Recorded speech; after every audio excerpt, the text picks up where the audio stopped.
추가 논문. 일본인은 어디에서 왔는가? 세계에서 가장 특색 있는 민족 중 하나인 일본. 점점 위상이 높아지는 그들의 연원을 밝혀내는 작업은 매우 중요하다. 일본인의 조상인 조모닌과 야오이인은 누구였으며 그들의 문화는 어디에서 비롯되었는가? 그들의 유적, 유물, 언어 등을 통해 일본의 기원을 밝혀본다. 냉철한 논쟁을 하지 못하는 일본 고고학계. 현재 세계를 주름잡고 있는 강국 중에서 그 문화와 배환경에 있어 가장 특색 있는 민족은 일본인이다. 일본어의 기원에 관한 문제는 언어학 내에서도 가장 첨예한 논쟁을 불러일으키는 주제이며 세계의 어떤 주류 언어도 여태껏 일본어처럼 다른 언어와의 유사성 논란에 휩싸인 적은 없었다. 일본인은 과연 누구이며 언제 그리고 어디에서부터 일본으로 건너온 사람들인가? 그리고 어떻게 그들만의 독특한 언어를 진화시켜 왔는가? 이러한 의문들은 일본인의 자화상을 규정하고 다른 민족이 일본인을 바라보는 관점을 정립하는 데 중요한 위치를 차지한다. 현재 일본은 국제관계에서 점점 그 위상이 높아가고 있으며 때로 이웃나라와 마찰을 빚기도 한다. 그렇기에 이 지루하게 끌어온 신화를 탈피해 그들의 연원에 대한 답을 구하는 작업이 매우 중요한 것이다. 나는 이미 촌균쇠의 이전 판에서 일본에 대한 간단한 소견을 피력한 바 있지만 지리학적인 결함이 매우 많았던 것이 사실이다. 그러나 책이 처음 출간된 이래 일본인의 기원과 그 언어의 연원에 관한 새로운 정보는 계속 축적되었으며 이제는 내가 내 이론의 전체적 얼개에 일본을 끼워 넣을 수 있을 정도가 되었다. 결론을 내는 것은 어려운 일이었다. 근거로 내세울 자료가 너무나 모순적이었기 때문이다. 한편으론 다른 동아시아 민족, 특히 한국인과는 외모와 유전자 면에서 매우 흡사한 점을 보이고 있기 때문에 일본인에게서 유전적인 특이성을 찾기 어렵다는 결론이 난다. 일본인들은 그들이 문화적으로나 생물학적으로 꽤 동질적이라고 주장하는 입장이며 기실 일본인과 큰 차이를 보이는 홋카이도 최북단 섬에 사는 아이누족을 제외하고 일본 전역에 사는 사람들끼리는 별로 차이점이 없다. 이로써 일본인이 동아시아 본토에서 최근에 이주해 왔고 12의 원주민을 대표하는 아이누족을 대체했다는 사실을 추론해 볼 수 있다. 만약 이것이 사실이라면 일본어가 여느 동아시아 본토의 언어와 매우 밀접한 유사성을 보일 것이라는 사실도 유추할 수 있다. 이는 앵글로색슨족이 AD 6세기경 유럽 본토에서 영국으로 이주함에 따라 영어가 여타 게르만 언어와 밀접한 연관성을 가지게 된 것이나 마찬가지이다. 일본의 고대 언어와 일본인의 기원을 밝힐 다른 모든 증거 사이에 드러난 이 모순점을 어떻게 풀 수 있단 말인가? 여기에는 4개의 상반된 이론이 있다. 나라별로 우세한 이론은 각각 다르다. 대부분의 일본인은 일본인의 기원을 BC 2만 년 전 빙하기에 일본으로 유입된 사람들이 점차 진화한 것이라는 견해를 취한다. 또한 중앙아시아에서 유목을 하던 기마 민족이 AD 4세기경 한국을 거쳐 일본을 정복했을 것이라는 이론도 광범위하게 확산되어 있다. 이 이론대로라면 그들은 결코 한국인이 아니다.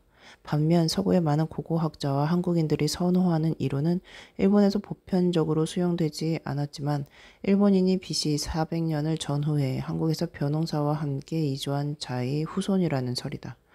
마지막으로 이 3개의 이론에서 거론된 사람들 모두가 뒤섞여 오늘날의 일본인이 되었다는 견해도 있다. 일본인이 아닌 다른 민족의 기원에 관해 비슷한 의문이 발생했다면 냉정한 논의가 가능했을 것이다. 하지만 그 질문이 일본인에게 향할 때에는 그렇지 않다. 유럽 외 지역의 여러 나라들과 달리 일본은 개화를 시작하고 19세기 후반 산업화를 일굴 때 정치적 독립과 문화를 보존했다. 이는 놀라운 성과라 아니할 수 없다. 이제 일본인은 서구 문화의 강력한 영향력에 마주해 자신들의 전통을 유지하는 일에 골몰하고 있다. 그들은 일본어와 일본의 문화가 너무도 독특해 세계의 어떤 나라에서도 찾아볼 수 없는 복잡한 발전 과정을 밟아왔다고 자부한다. 일본어가 다른 언어와 관련이 있다고 인정하는 것은 곧 문화적 정체성의 함락이라고 여기는 것이다. 1946년까지 일본의 학교에서는 AD 712년과 AD 720년에 쓰인 연대기를 기반으로 하는 일본서의 신화를 가르쳤다.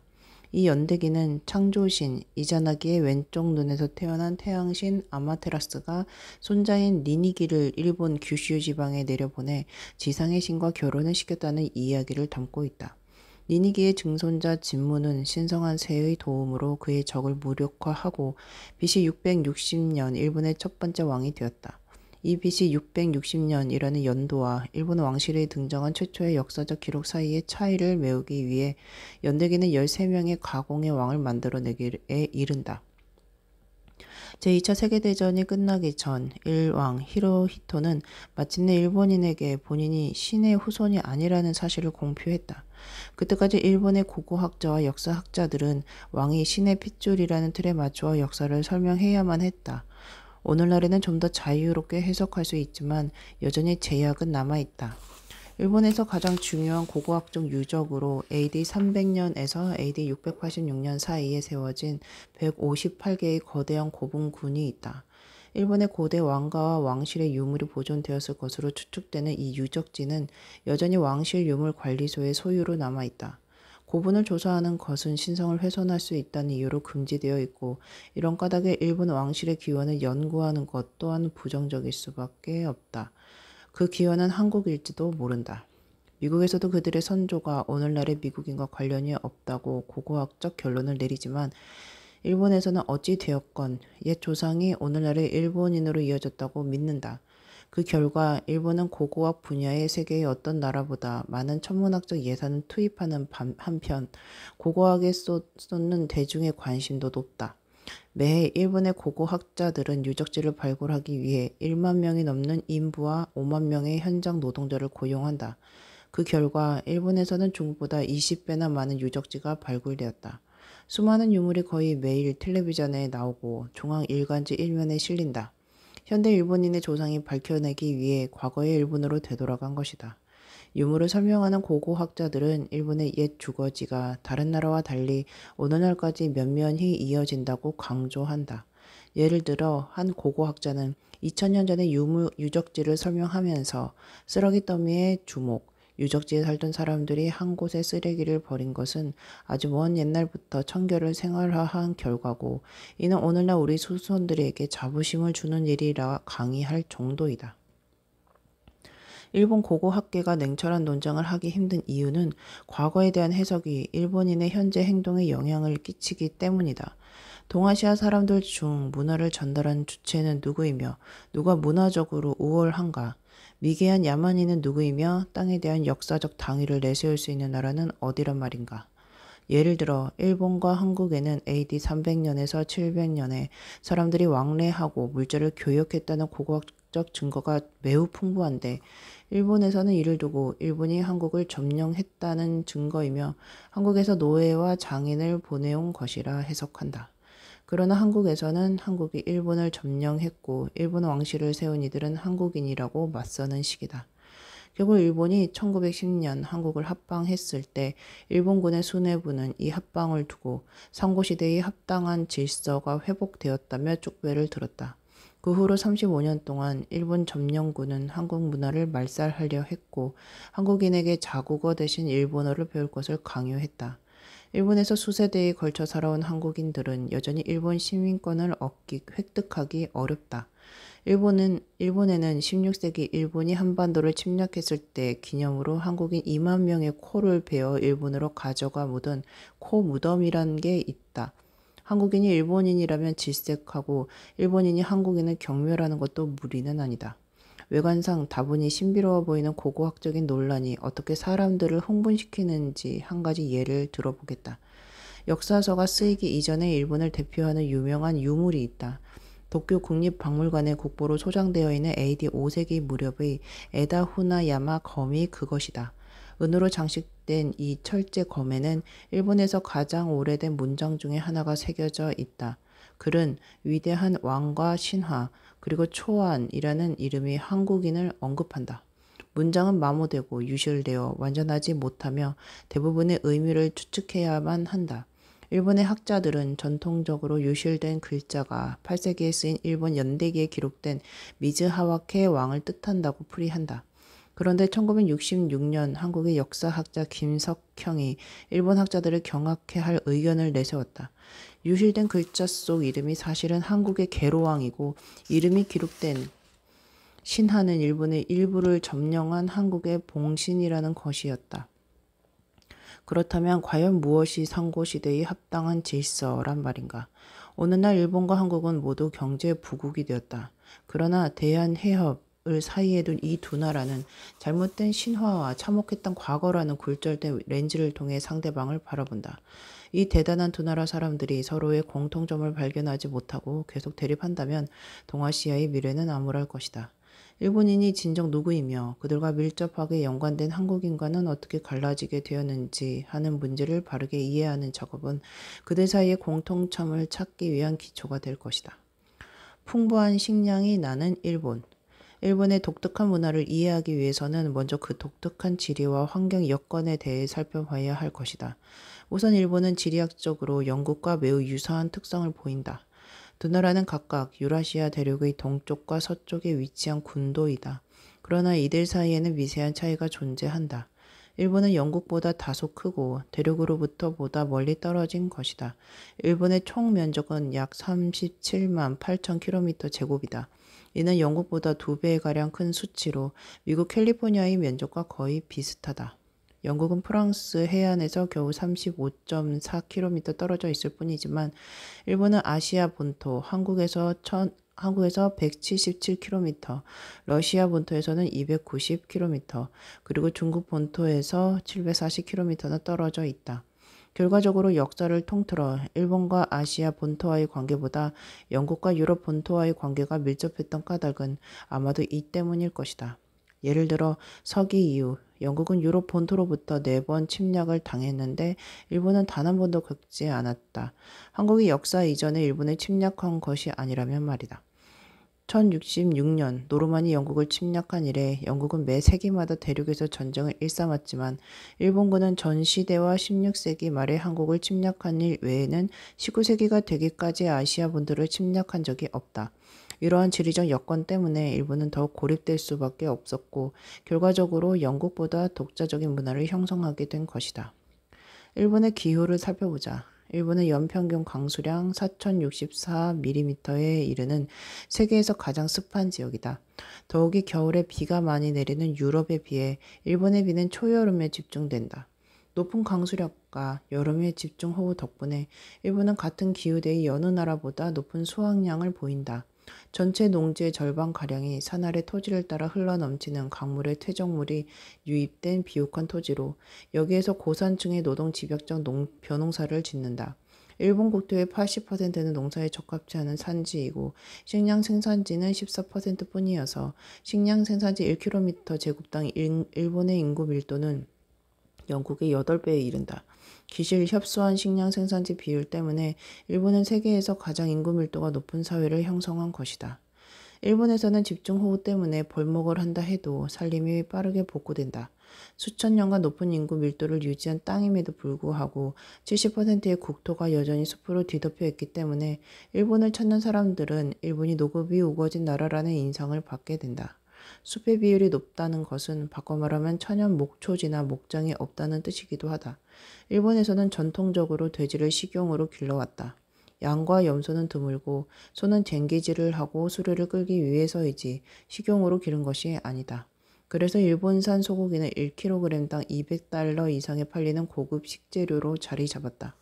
일본의 산림은 위도와 고도에 따라 다채로운데 일본의 남부의 낮은 고도에서는 상록수, 중부에는 낙엽수, 북부와 높은 고도에서는 칩엽수가 자란다.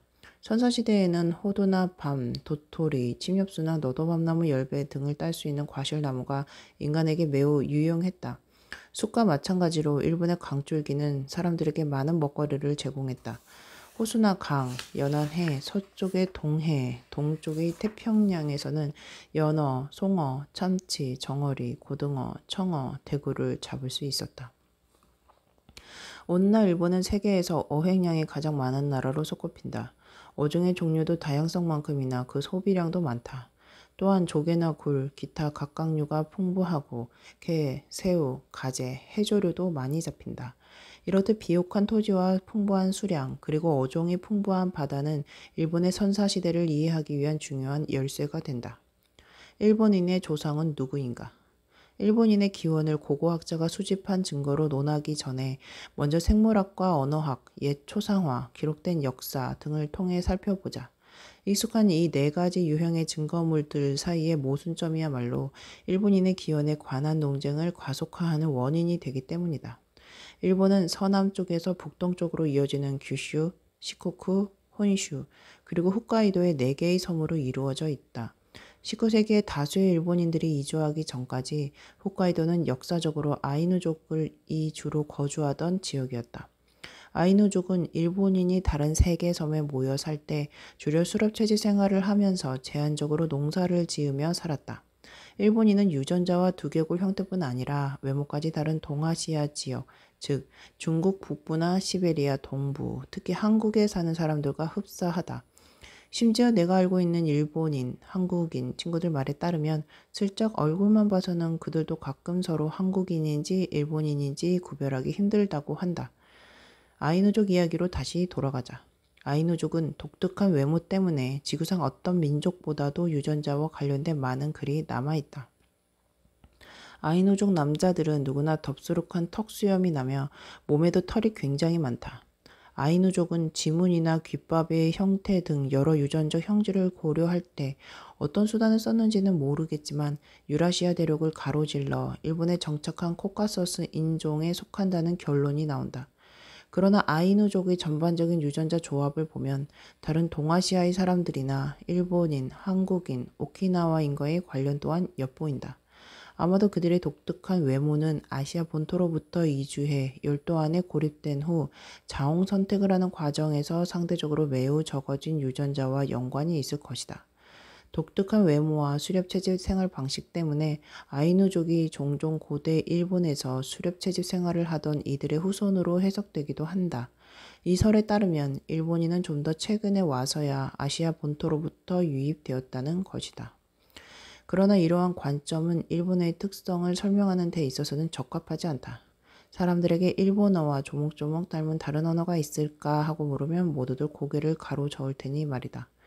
많은 학자들은 일본어가 아시아의 알타이 어족 중 고립된 언어일 것이라고 간주한다.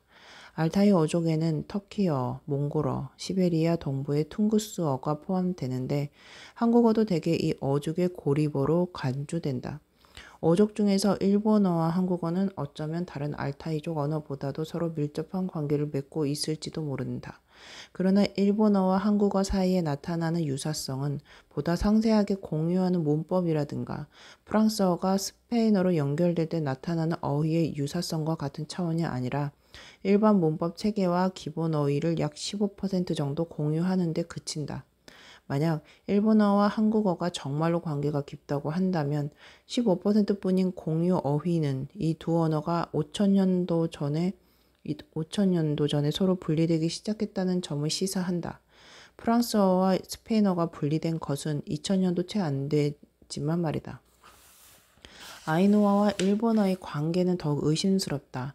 아이누어는 일본어와 어떤 특별한 관계도 없는 것 같기 때문이다.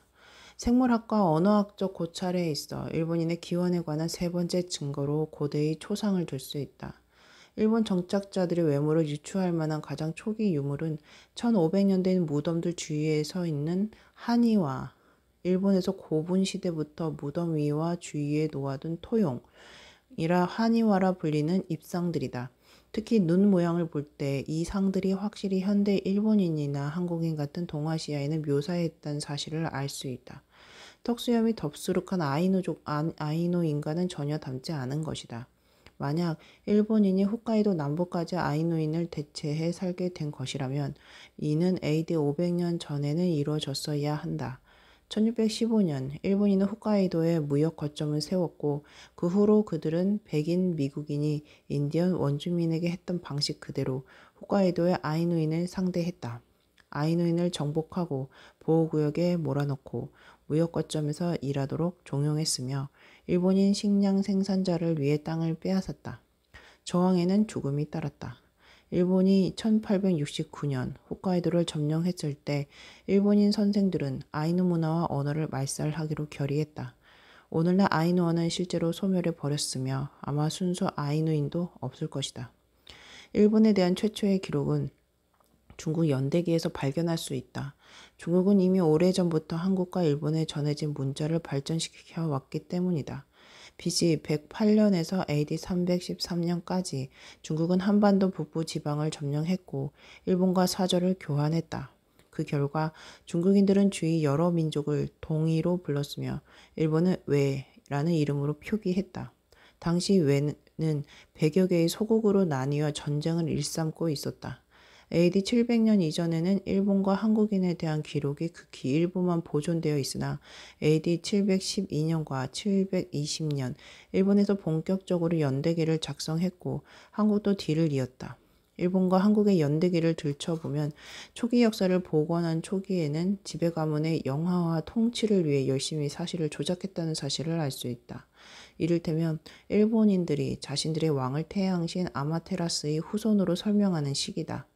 그럼에도 불구하고 연대기에는 한국 자체의 문화와 한국을 통한 중국 문화가 일본에 막대한 영향을 끼쳤음이 명확히 드러난다. 불교가 도입되고 글을 쓰게 되었으며 여러 기술과 관료제가 일본에 유입된 것이다. 연대기에는 일본에 사는 한국인, 한국에 사는 일본인에 대한 설명도 있다.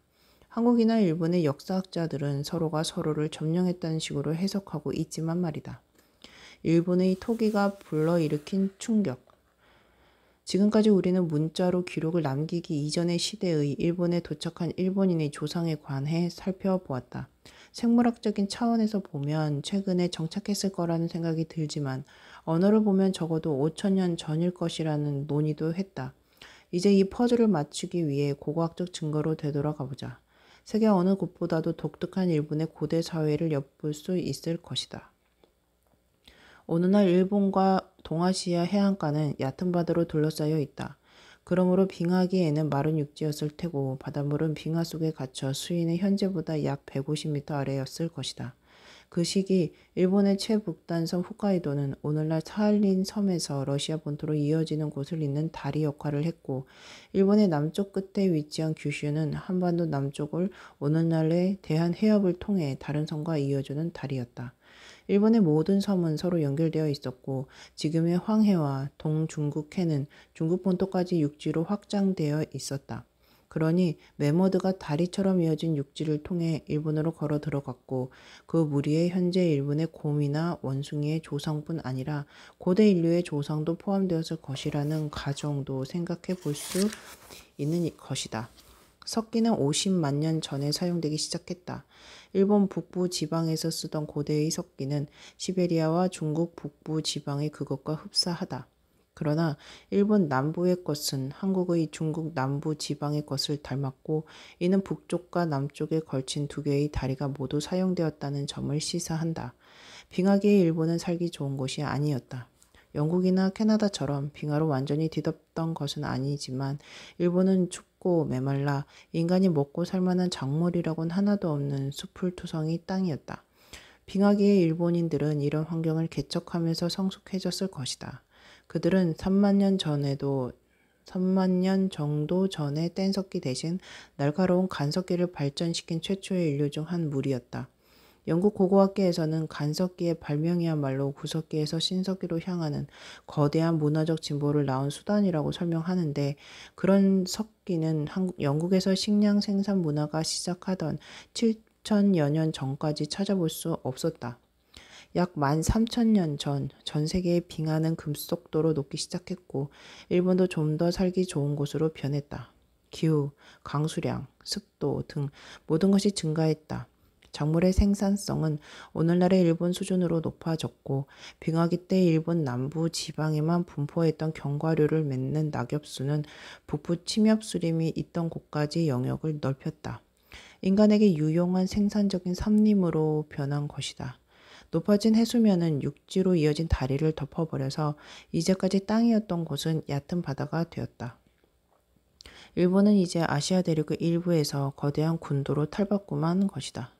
해안가에는 수많은 섬과 간석지가 드러났으며 바다에는 온갖 먹거리로 넘쳐나게 되었다. 빙하기가 끝나면서 일본에는 일본 역사상 가장 중대한 두 가지 변화 중 첫 번째 변화가 도래한다. 바로 토기의 발명이다. 인류 역사상 처음으로 사람들은 이제 물을 담을 그릇을 갖게 되었고 원하는 대로 마음껏 빚어내게 되었다. 음식을 끓이고 삶게 되면서 사람들은 이전에는 먹기 힘들었던 여러 식재료를 향유하게 되었다. 불에 직접 익히면 타거나 말라버려 먹을 수 없었던 채소, 쉽게 입을 벌리지 않던 조개, 독이 있거나 씁쓸하지만 영양가 높은 도토리 등을 데쳐서 먹기 좋게 만들었다. 아이들은 끓여서 부드럽게 된 음식을 먹으면서 좀 더 일찍 젖을 떼게 되었고, 따라서 출산 주기도 짧아졌다. 문자가 없던 시절, 정보의 지식 창고였던 이 없는 노인들은 이제 생을 연장할 수 있게 되었다.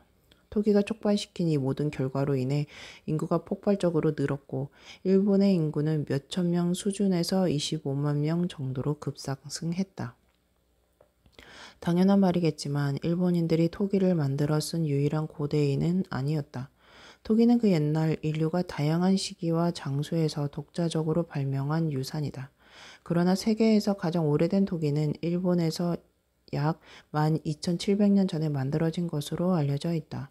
이 놀라운 소식은 1960년에 발표되었는데 처음에는 일본 과학자들도 믿지 못했다고 한다. 고고학자들의 경험에 따르면 토기는 본토 대륙에서 발명되어 섬으로 흘러가는 것인지 주변부에 자리한 작은 사회가 세계 전역을 혁명적으로 진보시킨다는 것은 어려운 일이었다. 일본 고고학자들의 경험으로만 봐도 동아시아에서 문화적 충격을 줄 원천은 중국이어야 했다.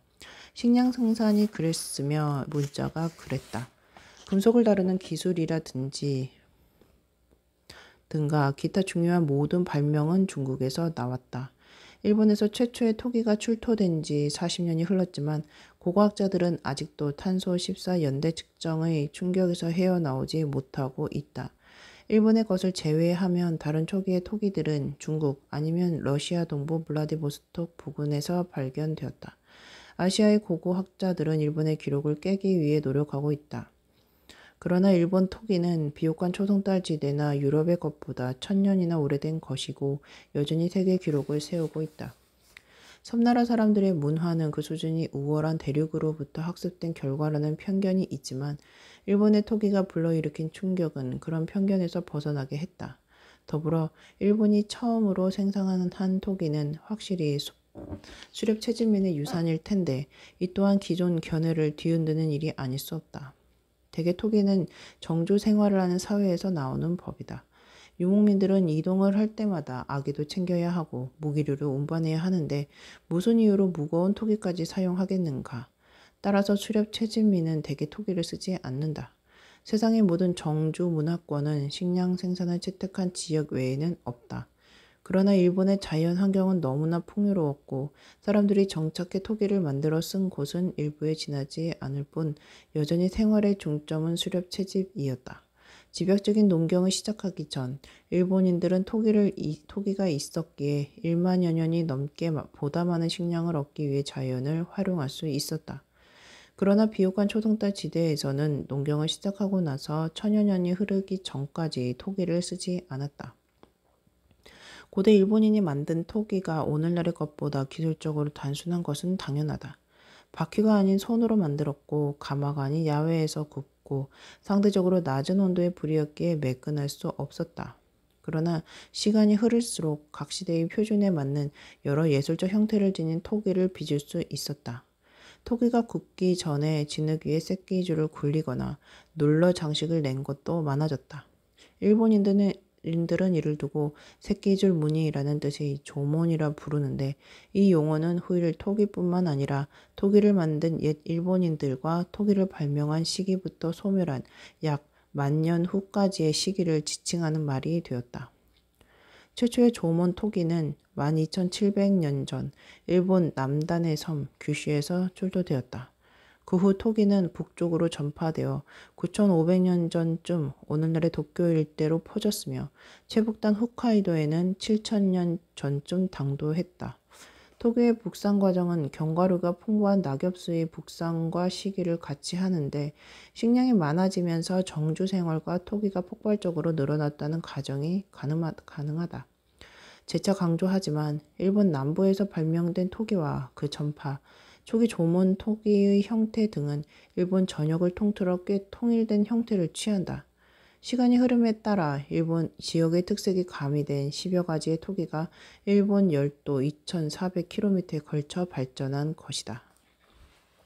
수렵 채집을 했는데도 인구 밀도가 높았던 조몬인. 조몬인들은 어떻게 살았을까? 그들이 남긴 수천 개의 유적지에서 발견된 쓰레기 더미와 일본 전역에 흩어져 있는 거대한 조개 더미 유적에서 그 단서를 포착할 수 있다. 결과를 종합해 보면 그들은 사냥과 채집을 했고 낚시를 했으며 현대의 영양학자가 경탄할 만큼 다양하고 균형 잡힌 식생활을 했다. 주식은 견과류였다. 특히 씁쓸한 맛을 제거한 밤과 호두, 도토리, 침엽수 열매 등을 많이 먹었다. 가을이면 상당한 양의 견과류를 수확할 수 있었는데 겨울을 나기 위해 2m 너비에 2m 깊이의 땅을 파 저장했다. 그 외에는 딸기류, 과일, 씨, 나물, 구근, 새순, 뿌리를 먹었다. 고고학자들이 조몬시대 쓰레기 더미에서 찾은 식용식물의 가지수는 64종을 헤아린다. 현대 일본인들과 마찬가지로 조몬인들도 세계에서 해산물을 제일 많이 소비하는 사람들 중의 하나였다. 조몬 시대에도 원양어선으로 참치를 잡았고 오늘날 일본에서 그러한 것처럼 돌고래를 얕은 바다로 유인해 곤봉으로 때려잡거나 작살로 잡았다. 물개는 해안가에서 죽였고 언어는 산란기에 강으로 올라올 때 수확했다. 어망을 이용해 다양한 물고기를 잡았으며 사슴뿔을 깎아 만든 낚싯바늘도 썼다. 조개나 게, 해조류는 내륙에서 채집하거나 잠수를 해 채집했다. 조몬인들의 두개골에는 병리학 용어로 웨이도 외골증이라는 병이 자주 발견되는데 이는 오늘날의 잠수부들에게서 종종 나타나는 귓속 뼈의 이상 성장을 뜻하는 병이다.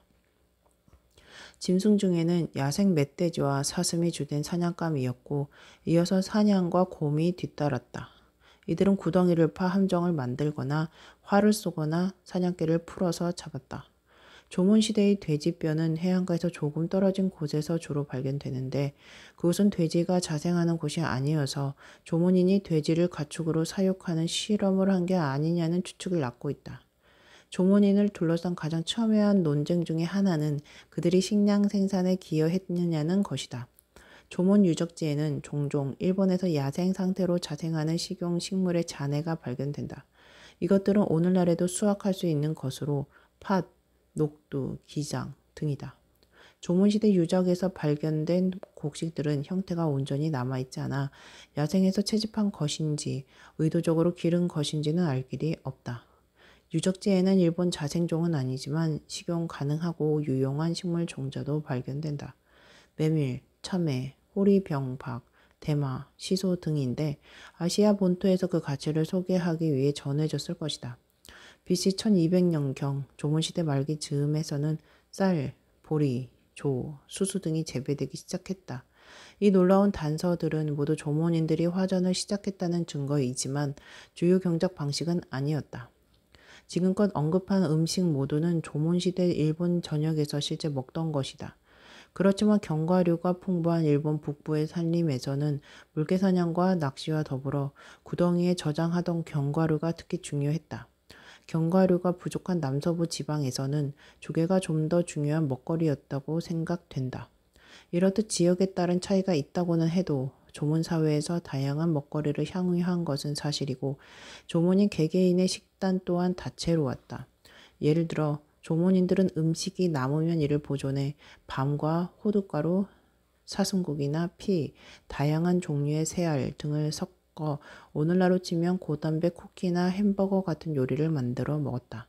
최근까지 수렵 채집 생활을 하던 아이누족도 질그릇에 물을 끓여 온갖 종류의 식품을 넣어 섞어 먹었다. 어쩌면 조몬인의 후예가 같은 장소에서 같은 음식을 먹고 같은 삶을 영위해 왔는지도 모른다. 조몬인은 토기를 사용하면서 수렵 채집을 하던 유목 생활에서 정주 생활로 바뀌게 되었다고 언급했었다. 그들이 정조 생활을 했다는 다른 증거로는 무거운 석기, 수리의 흔적이 보이는 반지하 주거지, 100여 명이 넘는 주민이 살던 주거 단지, 그리고 묘지를 예를 들 수 있다.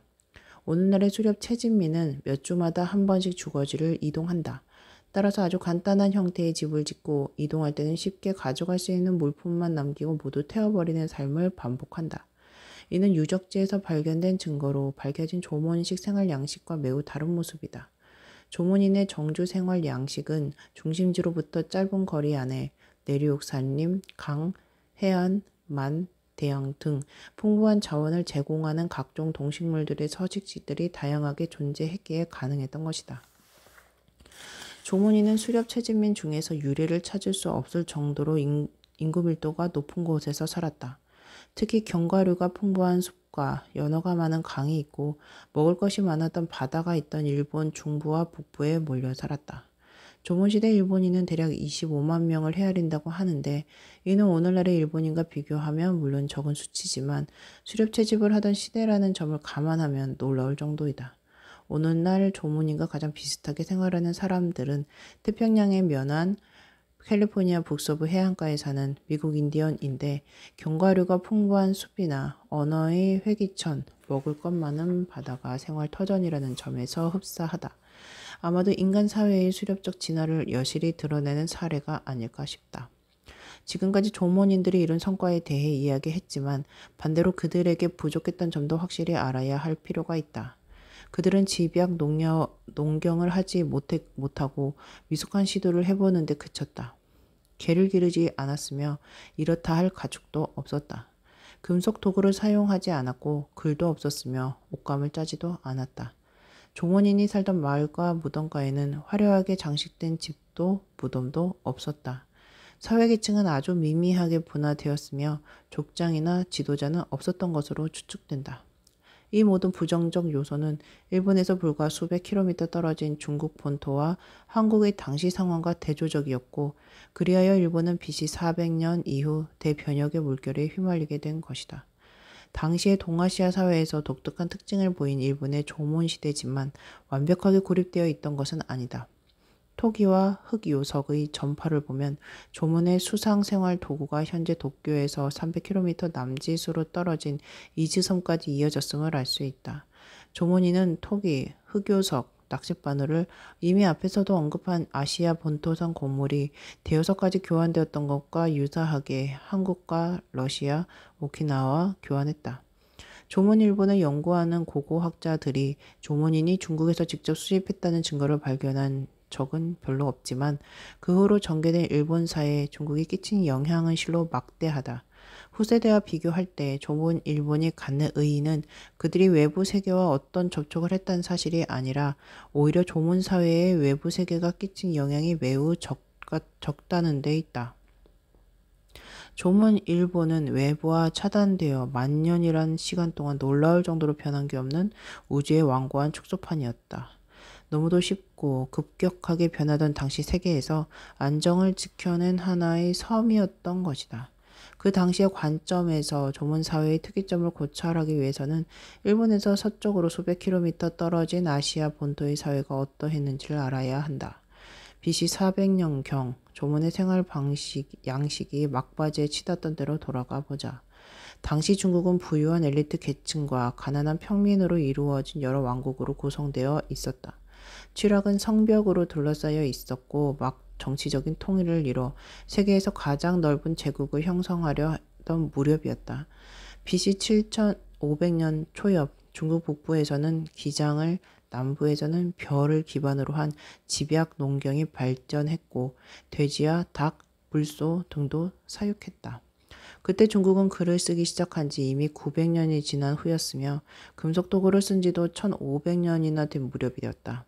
더군다나 그 즈음에 세계에서 가장 먼저 무쇠를 생산하는 방법을 고안하기도 했다. 중국의 발전된 문물은 한국으로 전파되었는데 한국 역시 이미 수천 년 전부터 농사를 지었고 벼농사는 BC 2200년경부터 시작, BC 1000년경부터는 금속을 사용했다. 대한해협과 동중국해 너머에서 수천 년을 이어온 이러한 발전상을 고려할 때 한국과 일본 일부 교역을 하긴 했지만 아직도 문자를 알지 못하고 석기를 쓰면서 수렵 채집을 하던 일본의 사정은 도무지 납득할 수가 없다. 인간 역사를 통틀어 금속 무기와 군대를 무장하고 농익은 농경 문화를 뒷받침된 중심 국가는 수렵 채집을 하며 석기나 쓰는 뒤떨어진 족속을 말살하게 마련인데 말이다.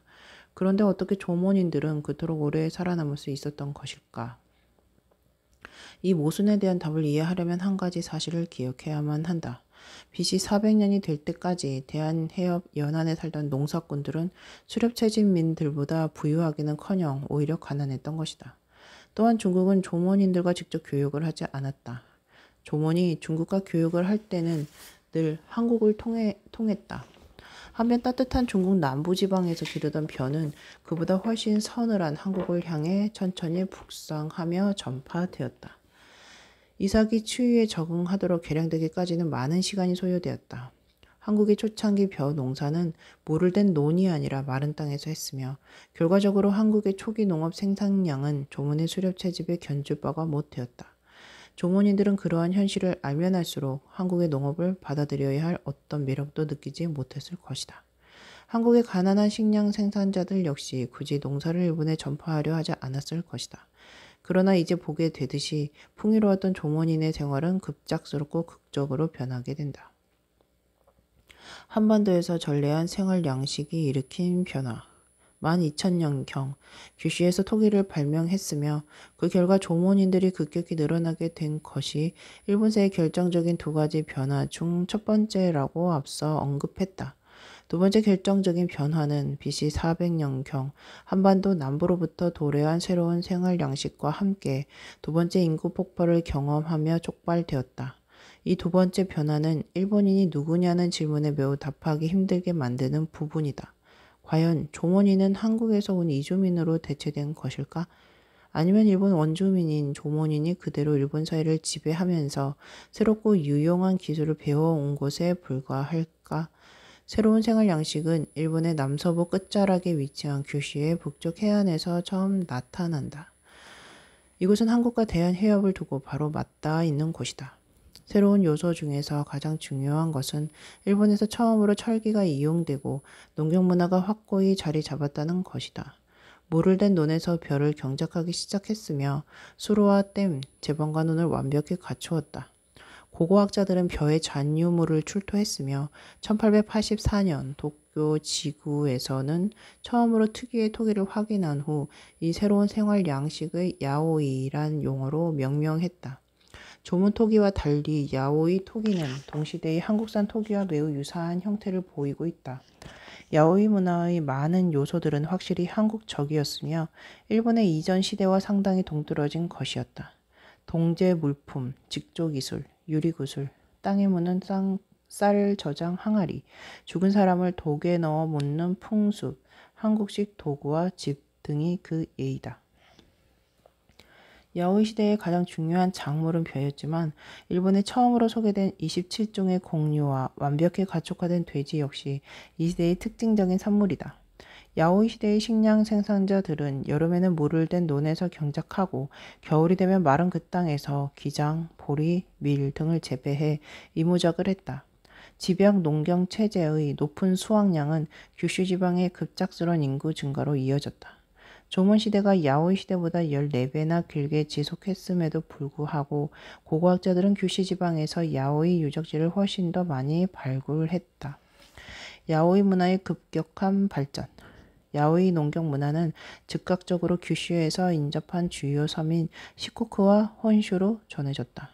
도쿄 지역에는 200년 만에 야오이가 가장 먼저 자리 잡은 규슈에서 1600km 떨어진 혼슈의 최북단에는 그로부터 다시 100년 만에 전파되었다. 규슈에서 발견된 가장 이른 시기의 야오이 유적지에서는 새로운 야오이 토기 외에도 조문 토기도 함께 발견된다. 조문 토기는 야오이 문화와 토기가 혼슈를 거쳐 북쪽으로 퍼져나가면서 점차 사라지게 되었지만 조문 문화의 기초를 이룬 몇 가지 특징은 완전히 사라지지 않았다. 야오이 이때 식량 생산자들은 한국과 중국에서는 이미 완전히 금속으로 교체된 농기구를 조몬인들이 사용하던 뗀석기로 계속 사용했다. 몇몇 집들은 한국식으로, 몇몇은 조몬식으로 지어졌다. 특히 야오이 문화가 당시 가장 많은 인구가 밀접한 도쿄 북쪽, 즉 벼를 재배하기에 다소 날씨가 추운 수렵 채집을 하던 조몬인들이 살던 지역까지 퍼짐에 따라 야오이와 조몬이 뒤섞인 문화가 생겨났다. 금속 재질이지만 조몬식인 낚싯바늘과 변형된 야오이 양식의 조몬식 무늬가 새겨진 그릇이 발견된 것이다. 추운 혼슈 북단을 손쉽게 정념한 뒤 야오이 식량 생산자들은 그 지역을 떠났다. 아마도 벼농사가 조몬 수렵 채집민의 생활 방식과 비교해 경쟁력이 없었기 때문이었을 것이다. 그 후로 2000년간 혼슈 북부 지방은 황무지로 인식되었다. 일본의 최북단에 위치한 홋카이도와 그곳에 살고 있던 아이누이는 19세기에 편입될 때까지 일본의 일부라고조차 생각되지 않았다. 야오이 철기는 수세기가 지난 후 자체적으로 철 재련과 제조 기술이 발달하기 전까지는 주로 한국에서 어마어마한 양을 수입해 왔다. 야오이 일본에서 특히 집단 묘지를 통해 엿보이는 계층 분화의 조짐이 처음 나타난 것도 수세기 후였다. BC 100년경 이후에는 공동묘지와는 별개로 옥으로 된 소품이나 청동 거울같이 중국에서 수입된 장신구가 발굴되어 상류 계급의 무덤이 명백히 드러나는 무덤들이 나타나기 시작했다. 야오이 시대의 인구 증가가 지속되고 물이 필요한 벼농사에 적합한 좋은 늪지대나 물을 댈 수 있는 평원이 메워지기 시작하면서 전쟁이 발생했음을 뜻하는 고고학적 증거가 점점 더 많아졌다. 대량 생산된 화살촉, 방어를 위한 해자, 뾰족한 무기에 뚫린 채 발견된 두개골 등이 그것이다. 야오이 일본이 치른 전쟁에 관한 이러한 증거물은 중국의 연대기에서 묘사된 외와 무수한 작은 정치 집단으로 나뉘어 전쟁을 일삼던 고대 일본에 대한 설명을 보완해 준다. 우리는 고고학적 발굴과 실망스러울의 망치, 모호한 후대의 기록을 통해 AD 300년에서 700년에 이르는 기간 동안 정치적으로 통일된 일본이 출현했다는 사실을 희미하게 짐작할 뿐이다. AD 300년 이전에 조성된 상류층의 무덤은 규모가 작고 지역의 특색이 가미되어 다양한 형태로 나타난다. AD 300년 초반을 전후해 열쇠구멍처럼 생기고 거대한 흙더미로 이루어진 고분이라 불리는 무덤이 혼슈의 기나이 지역에서 축조되기 시작했다. 그리고 이후 이러한 고분들은 이전에 야오이 문화권이었던 규슈에서 혼슈 북부에 이르는 전 지역에서 점차 나타나게 된다. 어째서 기나이 지역일까? 아마도 이 지역이 일본에서 가장 비옥한 농경지대 중 하나였기 때문일 것이다. 이 지역은 오늘날 엄청나게 비싼 고베 소고기가 생산되는 곳이며 1868년 수도가 도쿄로 옮겨지기 전까지 고대 도읍지였던 교토가 위치한 곳이다. 고분은 길이 450m, 높이 30m에 달하는 아마도 고대 세계에서 가장 큰 흙무덤일 것이다. 엄청난 인력이 필요했을 거대한 무덤과 일본 전역에 걸쳐 고른 형태의 무덤이 분포한다는 사실은 그만한 노동력을 동원할 수 있는 정치적 통일을 이룬 강력한 통치자가 존재했음을 암시한다. 고분에서는 화려한 부장품이 발견되고 있지만 아직까지 가장 거대한 규모의 무덤만큼은 발굴을 허용하지 않고 있다.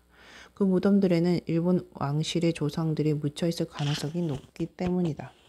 고분은 당시 일본이 중앙집권 정치 체제를 구축했다는 명백한 증거이며 이는 훨씬 후대의 한국과 일본에서 쓴 연대기에 기록된 고분 시대의 일왕에 관한 설명을 강화한다. 고분 시대에 한국이 일본에 끼친 엄청난 영향은 불교, 문자, 승마, 새로운 자기, 야금술 등을 아시아 본토에서 일본으로 전파했다는 점이다. AD 712년 마침내 일본은 첫 번째 연대기를 완성했고 이로써 역사의 광명 속의 모습을 드러내게 되었다. 적어도 712년에 일본에 거주한 사람들은 의심의 여지 없이 일본인이 확실하며 그들이 쓴 옛 일본어 또한 의심의 여지 없이 현대 일본어의 원형이다. 현재 일왕 아키히토는 연대기가 쓰인 712년의 황제였던 이의 82번째 직계 후손이다. 그는 전통적으로 태양신 아마테라스의 손자의 손자의 손자의 손자뻘인 전설상의 첫 번째 왕 진무의 125번째 직계 후손으로 간주된다. 일본인 조상에 관한 세 가지 학설. 일본 문화는 1만여 년간 지속된 조몬 시대보다 700여 년간의 짧은 야오이 시대에 훨씬 더 급격한 변화를 맞게 된다. 조몬 시대의 정체성과 야오이 시대의 급격한 변화가 이루는 대비는 일본 역사상 가장 두드러진 특징이다. 분명 BC 400년경에 어떤 중대한 일이 생겼던 것일 텐데 그것은 무엇일까? 그리고 현대 일본인의 조상은 조몬인일까? 야오이인일까? 아니면 그들의 혼혈인일까? 일본에는 이 세 가지 학설을 둘러싼 열띤 논의가 계속 진행되고 있다. 첫 번째 학설은 조문의 수렵 채집민 자체가 점차 현대 일본인으로 진화했다는 의견이다. 그들은 이미 수천 년간 마을을 이루어 정착 생활을 해왔기 때문에 농업을 받아들였다는 것이라 주장한다. 야오이 시대로의 변화는 아마도 조문 사회가 좀 더 많이 식량을 생산해 인구 증가를 가능케 한 추위에 강한 벼씨와 관계수로에 관한 정보를 얻은 것 그 이상은 아니라는 얘기다. 이 학설은 몇몇 현대 일본인들에게 설득력을 갖는다. 왜냐하면 이는 한국인들의 유전자가 일본인의 유전자로 전해졌다는 환영받지 못할 이야기를 축소시키며 일본인이 최소 12,000년간 독자성을 지켜온 것으로 그리기 때문이다. 두 번째 학설은 위의 학설을 선호하는 일본인에게 환영받지 못하는 것으로서 야오이 시대의 변화가 어마어마한 수의 한국인이 한국의 농업기술과 문화 그리고 유전자를 가지고 이주한 결과라고 주장한다. 규슈는 한국보다 따뜻하고 습해 벼농사를 짓기에 매우 적합한 환경이니 한국인 식량 생산자에게는 천국처럼 보였을 것이다. 한 연구 결과에 따르면 야오이 일본은 한국에서 수백만의 이주자를 받아들였고 이들 이민자들은 야오이 전환기 무렵 7만 5천 명 정도였을 것으로 추측되는 조몬인의 유전자를 압도했을 것이다. 만약 그렇다면 현대 일본인은 지난 2000년간 그들의 고유한 문화를 수정 발전시켜온 한국인 이민자의 자손이라는 얘기다. 마지막 학설은 한국에서부터 이주가 이루어졌다는 증거는 인정하지만 그것이 엄청난 규모였다는 견해는 부정한다. 대신에 생산성 높은 농경으로 인해 벼농사를 짓는 적은 수의 이주 식량 생산자들의 수가 조몬인 수렵 채집민보다 훨씬 빠르게 불어나 결국은 그들을 압도했을 거란 설명이다. 예를 들어 겨우 5천 명의 한국인이 규슈에 왔다고 가정해보자. 그들은 벼농사를 지으며 아이를 낳아 기를 것이고 그렇게 해서 1년에 1%씩 인구가 증가한다. 이는 수렵 채집민의 증가율보다 훨씬 높은 수치이지만 농경 문화권에서는 쉽게 달성할 수 있다. 일례로 현재 케냐의 인구는 1년에 4.5%씩 증가하고 있다. 700년 후면 그 5천 명의 이주자는 500만 명의 자손을 남길 것이다. 조몬인은 다시금 자취를 감추게 될 것이다. 두 번째 학설과 마찬가지로 대규모 이주 없이도 한국인이 현대 일본인의 조상이 되는 것이다. 세계의 다른 지역에서 나타난 비슷한 양상의 변화와 비교해 보았을 때 두 번째나 세 번째 학설이 내게는 첫 번째 학설보다 더 타당하게 보인다. 지난 12,000여 년간 농경은 전 지구상에서 채 9군데가 되지 않은 곳에서만 발생했다. 중국, 비옥한 초성달 지대, 나일강, 티그리스강, 페르시아만을 연결하는 고대 농업지대, 그리고 다른 몇몇 지역들이들 말이다. 12,000여 년 전 지구에 살던 모든 사람들은 수렵과 채집을 했다. 오늘날 인류의 대다수는 식량 생산자이고 나머지도 식량 생산자가 있어야 먹고 사는 형편이다. 이렇듯 얼마 안 되는 발상지에서부터 농경이 퍼지게 된 이유는 수렵 채집민이 농경을 받아들인 결과가 아니다. 조몬인들이 BC 1700년에서 400년까지 그러했듯이 수렵 채집민들은 보수적인 경향이 있다. 대신에 농경은 보다 우월한 농사 기술을 발전시킨 식량 생산자들의 수렵인과 이족 결혼을 한 후 수렵인을 죽이거나 그들을 경작하기 적합한 땅에서 몰아내면서 전파되었다. 근대에 들어서 유럽의 식량 생산자들은 북아메리카 서부의 인디언과 오스트레일리아 원주민, 남아프리카의 산족을 몰아내고 그 땅을 차지했다. 이와 비슷하게 선사시대에는 석기를 사용하는 식량 생산자들과 들이 유럽과 동남아시아, 인도네시아까지 수렵인들을 모조리 대체한 것이다. 선사시대 내내 식량 생산자들이 수렵인들에게 취한 이득은 아주 적지만 이에 비해 BC 400년의 한국인 식량 생산자들은 조몬 수렵인들에게 막대한 이익을 취했을 것이다. 왜냐하면 한국인들은 이미 철기와 집약, 농업에 관한 고도로 발전된 기술을 가지고 있었기 때문이다. 일본에 관한 이 세 학설 중에 어느 것이 맞는 것일까? 이 질문이 바로 답할 수 있는 유일한 길은 조문인과 야오이인의 유골과 유전자를 현대 일본인과 아이누인과 비교하는 것이다. 최근 몇 년간 분자 유전 학자들은 고대 인류의 유골에서 DNA를 추출하여 고대 일본인과 현대인의 모집단을 비교하는 실험을 했다. 그리고 그들은 조몬인과 야오이인의 골격이 평균적으로 쉽게 구분된다는 사실을 확인했다.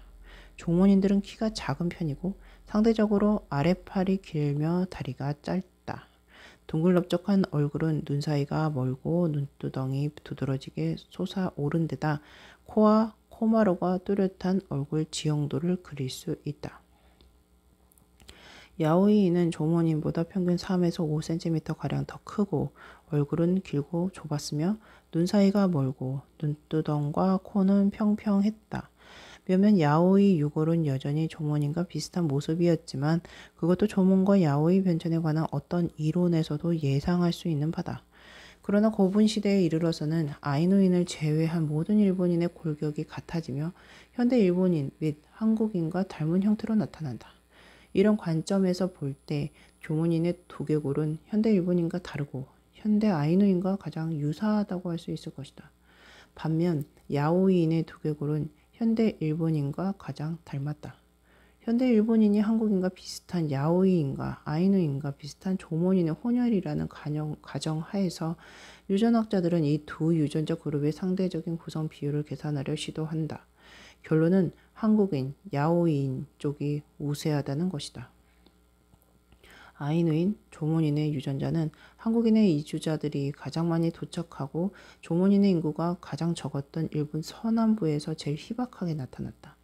그러나 견과류 숲이 울창하고 조몬인의 인구 밀도가 가장 높으며 야오이인의 병사가 번성하지 못한 일본 북부 지역에서는 아이누인, 조몬인의 유전자 구성 비율이 제일 높다. 그러므로 한국에서의 이주는 현대 일본인들에게 정말로 막대한 영향을 끼쳤다고 할 수 있다. 비록 아직은 그것이 엄청난 규모의 이주였는지 아니면 소수의 이주였지만 높은 인구 증가율에 힘입은 팽창이었는지까지는 말할 수 없지만 말이다. 또한 아이누이는 야오이를 지배한 한국인과 현대 일본인의 유전자가 뒤섞인 조몬인의 후손일 확률이 크다. 조몬 수렵인에게 변호사 기법을 전해준 한국인 식량 생산자들이 마침내 엄청난 이익을 얻게 되었다는 설명을 했는데 혹자는 어째서 한국인은 수천 년 전에 농경을 받아들이고도 한동안 일본의 기술을 전해줄 생각을 하지 않다가 느닷없이 진출해 성과를 거두게 되었는지 궁금해할 것이다. 앞서 나는 한국의 초기 농경은 생산적이지 못했고 오히려 수렵 채지민이 가난한 식량 생산자를 능가하는 결과를 얻었다고 언급했다. 결국 농업 생산량이 수렵과 균형을 맞추게 되고 야오이 혁신을 가져온 원동력은 아마도 동시대에 진행된 네 가지 요소가 조화를 이뤘기 때문일 것이다. 그것은 바로 마른 논에서의 비생산적인 벼농사가 아닌 광개수로를 이용한 벼농사의 발전, 추운 기후에 견디는 벼 품종의 지속적인 개량, 한국의 식량 생산 인구 증가와 이주에 대한 압력, 나무 삽과 괭이, 벼농사에 필요한 다른 기구 등을 대량으로 생산할 수 있게 한 철기의 발달이다. 철과 집약 농업이 동시에 일본에 전파된 사실은 결코 우연이 아니다. 나는 이 장을 시작하면서 어떻게 외모가 독특한 아이누인과 그렇지 않은 일본인들이 함께 일본에 살게 되었는지에 관해 명쾌한 해석을 내놓았다. 아이누이는 원래 일본에 살던 원주민의 후손일 확률이 크고 일본인들은 근래에 일본으로 이주해온 민족에서 이어져 내려왔을 거라는 의견이다. 이제 그 주장의 근거가 되는 고고학과 자연인류학, 유전학에서 찾을 수 있는 복합적 증거를 살펴볼 차례다. 하지만 나는 많은 사람들, 특히 일본인들로 하여금 다른 해석을 모색하게 할 유력한 반론 또한 제기했다. 그것은 만일 일본인들이 정말로 근래에 한국에서 유입된 이주자의 후손이라면 일본어와 한국어가 매우 유사할 것이라 짐작할 수 있다는 점이다. 다시 말해 만일 일본인이 멀지 않은 과거의 규슈 지방에서 아이누인과 닮은 조몬 토착민과 한국에서 온 야오이 침략자들의 혼혈에서 유래했다면 일본어는 한국어와 아이누어 양자와 매우 밀접한 유사점을 보였을 것이다. 하지만 일본어와 아이누어 사이에는 뚜렷한 관련이 없고 일본어와 한국어 역시 큰 차이를 보인다. 겨우 2400년 전에 민족의 융합이 일어났는데 어떻게 해서 이렇게 차이가 날 수 있단 말인가. 이러한 모순에 대한 나의 설명은 다음과 같다. 규슈에 살던 조문인의 언어와 이주해온 야오이인의 언어는 사실 현대 아이누어나 한국어와 그다지 유사하지 않았던 것이다. 우선 아이누어를 살펴보자. 알다시피 아이누어는 근래의 일본의 일부인 홋카이도에서 살던 아이누인들이 사용했던 언어다. 홋카이도의 조몬인 역시 아이누어와 비슷한 말을 썼을 가능성이 크다. 하지만 규슈의 조몬인은 분명 다른 언어를 썼을 것이다. 규슈의 남쪽 끝에서 홋카이도의 북쪽 끝까지 일본 열도의 총 길이는 2400km에 달한다. 이로 인해 조몬 시대에는 도구 제작 기술과 토기 형태가 지역에 따라 매우 다양하게 나타났고, 이러한 지역적 차이는 역사적으로도 계속된 정치적 분쟁을 불러왔다. 만년 동안 조문 시대가 지속되면서 그에 상응하는 언어적 다양성 역시 크게 발달했을 것이다. 만일 고고학적 증거가 암시하는 것과 같이 남쪽의 조문인들과 북쪽의 조문인들이 각각 러시아와 한국에서 건너왔다면 어쩌면 그들의 언어는 12,000년 혹은 더 오래전에 이미 다른 언어가 됐을 수도 있다. 사실 홋카이도나 혼슈 북부의 많은 지명에는 아이누어에서 강을 뜻하는 나이나 베스, 그리고 곧을 뜻하는 시리가 포함된 단어가 상당수 있다. 하지만 이렇듯 아이누의 영향력에 집계된 이름은 일본 남부에서는 찾아볼 수 없다. 이는 야오이인과 일본인 정복자들이 조문의 여러 지명을 차용했음을 뜻한다. 미국에 이주한 백인들이 매사추세츠나 미시시피 같은 원주민 지명을 차용하는 것과 마찬가지다. 물론 아이누어가 일본 북단에서만 사용되던 언어였다는 점은 염두에 두어야 한다. 한편 규슈에서 사용되던 조몬어는 폴리네시아와 인도네시아의 및 타이완의 토착어가 속하는 오스트로네시아 어족과 같은 뿌리에서 파생되었을 것이다. 많은 언어학자들은 일본어가 오스트로네시아 어족에서 어느 정도 영향을 받았다고 지적해왔다. 가령 두 언어가 모두 소위 개음절, 모음으로 끝나는 음절로 히로, 히토를 예를 들 수 있다. 개음절을 선호하는 경향을 보인다. 고대의 타이완인은 뛰어난 해상 민족이었는데 그들의 후손들은 사방으로 진출해 흩어졌고 그들 가운데 일부가 북상하여 규슈에 도달했을 수 있다. 즉, 근대 홋카이도의 아이누어는 고대 규슈의 조문어의 모델로 적합하지 않다. 마찬가지로 BC 400년경 한반도에서 이주해온 이들의 언어를 고대 야오이어의 원형이라고 간주하기도 어렵다. 한국은 정치적인 통일을 이룩한 AD 676년 이전에 세계의 왕국으로 분리되어 있었다. 현대 한국어는 이중 삼국을 통일한 신라의 언어에서 유래한 것이지만 신라는 일본과 그다지 긴밀한 관계를 맺지 않았다. 한국의 초기 연대기를 보면 삼국은 서로 다른 언어를 사용했다. 신라에 복속된 고구려와 백제의 언어는 후세에 거의 알려지지 않았지만 일부 전해지는 고구려어 단어들을 보면 현대 한국어보다 오히려 옛 일본어의 그것과 더욱 유사하다. 삼국이 통일되기 전인 BC 400년경 한반도의 언어는 보다 다양한 형태를 띠었을 것이다. 당시 일본에 전해져 현대 일본어의 기원이 되었던 한반도의 언어는 현대 한국어의 기원이 된 신라의 언어와는 크게 달랐으리라는 것이 나의 생각이다. 그러므로 오늘날의 한국인과 일본인은 언어보다 외모나 유전자에서 더 많은 유사점을 찾을 수 있다. 이러한 결론은 일본과 한국, 양국이 최근 서로에 대한 감정이 좋지 않은 탓에 어디에서도 인기를 끌만한 주장은 아닌 것 같다. 양국의 지난 역사는 서로에게 좋지 않은 감정을 품게 했다. 아랍인과 유대인의 경우처럼 한국인과 일본인은 같은 피를 나누었으면서도 오랜 시간 서로에 대한 적의를 키워왔다. 하지만 동아시아와 중동에서의 이러한 반목은 함께 해결해 나갈 수 있다. 한국인과 일본인은 수긍하기 어렵겠지만 그들은 성장기를 함께 보낸 쌍둥이 형제와도 같다. 동아시아의 정치적 미래는 양국의 고대에 쌓았던 유대를 성공적으로 재발견할 수 있는가에 달려있다 해도 과언이 아니다.